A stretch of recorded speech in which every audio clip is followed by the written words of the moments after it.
നമസ്കാരം, ഞാൻ സന്തോഷ് രാജശേഖരൻ. ഇത് ഡെയിലി ന്യൂസ് കേരളം. അറിയേണ്ട വാർത്തകളിലേക്ക് സ്വാഗതം. മൈൻസ് ആൻഡ് മിനറൽ ഭേദഗതി സർക്കാർ പാർലമെന്റിൽ അവതരിപ്പിച്ചു. ലോക്സഭാ സ്പീക്കർക്ക് ചർച്ചയ്ക്ക് തയ്യാറാണെന്ന് അമിത്ഷാ കത്ത് നൽകി. FCRA ഭേദഗതി ജോയിന്റ് പാർലമെന്ററി കമ്മിറ്റിക്ക് വിട്ടു. ആഭ്യന്തരമന്ത്രിക്ക് പകരം മന്ത്രി നിത്യാനന്ദ റായിയാണ് പ്രമേയം അവതരിപ്പിച്ചത്. സൊമാറ്റോ ഗോഡൌണുകളിൽ ഭക്ഷ്യസുരക്ഷാ വകുപ്പിന്റെ തിരച്ചിൽ.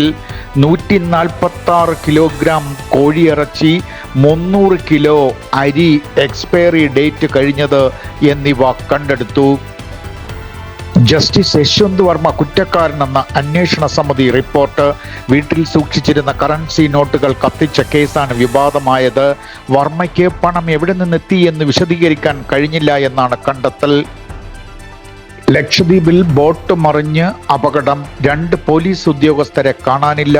സുഹലി ദ്വീപിലേക്ക് പോകുമ്പോഴായിരുന്നു അപകടം.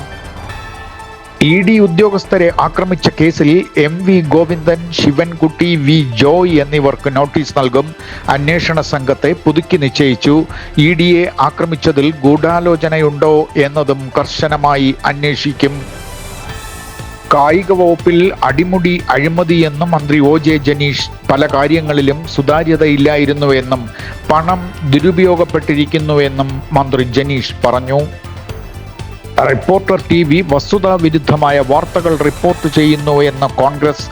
മാധ്യമ സ്വാതന്ത്ര്യത്തിന് വിലങ്ങിടുന്നുവെന്നാണ് റിപ്പോർട്ടർ TVയുടെ ആരോപണം. KB ഗണേഷ് കുമാറിന് മറുപടിയില്ല എന്ന് NSS general secretary Sukumaran Nair.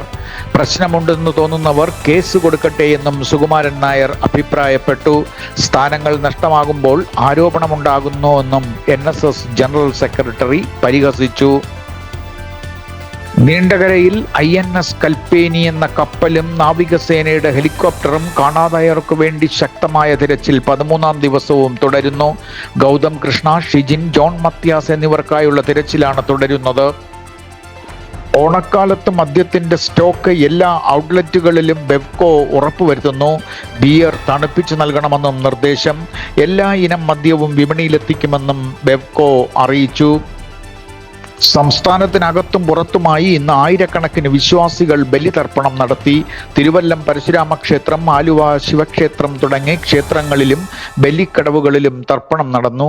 പുലർച്ചെ 4 മണി മുതൽ 11 മണി വരെയായിരുന്നു കർക്കടക വാവ് ബലി. ചാരുമൂട് യുവതിയെ വെട്ടിപ്പരിക്കേൽപ്പിച്ച ചിങ്ങോലി സ്വദേശി ശരത്തിനെ അറസ്റ്റ് ചെയ്തു. ഫോൺ ചെയ്തുകൊണ്ടുനിന്ന യുവതിയെയാണ് ശരത്ത് ആക്രമിച്ചത്. പെൺകുട്ടിയെ തിരുവനന്തപുരം മെഡിക്കൽ കോളേജിൽ പ്രവേശിപ്പിച്ചു. അഫ്ഗാനിസ്ഥാനിൽ 24 ലക്ഷം പെൺകുട്ടികൾക്ക് വിദ്യാഭ്യാസം നിഷേധിക്കപ്പെട്ടു എന്ന് യുനെസ്കോ. താലിബാൻ വന്നതിനു ശേഷമാണ് ഈ നടപടി. പിതാവിന്റെ മരണത്തെ തുടർന്ന് മെസ്സി കളിക്കളത്തിന് ഇടവേള പ്രഖ്യാപിച്ചു. എപ്പോൾ തിരിച്ചു വരുമെന്ന് താരം വ്യക്തമാക്കിയിട്ടില്ല. കൂടുതൽ അറിയേണ്ട വാർത്തകൾ അടുത്ത ഡെയിലി ന്യൂസ് ബുള്ളറ്റിനിൽ കേൾക്കാം. നന്ദി, നമസ്കാരം.